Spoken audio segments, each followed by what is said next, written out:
$0.5 billion, that's the size of the budget for the city of Jacksonville during this fiscal year. And the office that brings in a lot of the money for that budget is up for election this spring. Property Appraiser has been an elected position in Jacksonville since 1992, and the candidates in this year's race have very different tactics in this election. On Your Side's Rich Donnelly and our political analysts break down the race for you.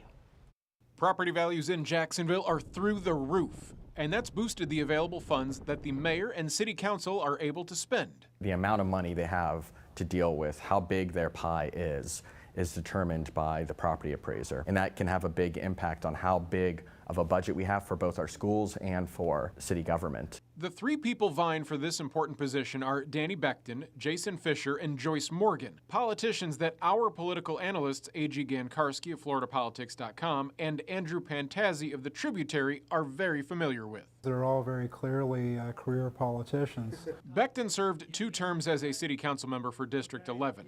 Jason Fisher served on the Duval County School Board before winning a seat in the Florida House of Representatives. Former TV news anchor Joyce Morgan served 2 terms as a city council member for District 1. But which one will voters identify with? I think people want competence in that role. They want predictability and stability.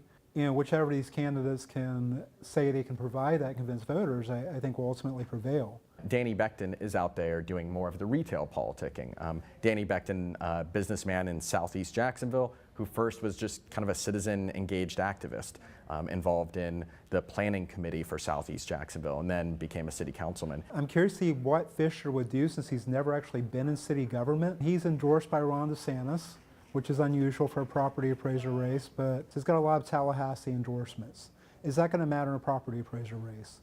We'll soon find out. Democrat Joyce Morgan, she's probably a lock to make the May election. She comes from Arlington, from District 1, one of the most important districts in the city. She's put in a lot of work with Arlington community meetings, and so being able to outrun the countywide vote in District 1 is a big factor. The winner will determine property values. Taxes based on those assessments generate funds for the largest municipal budget in the state of Florida.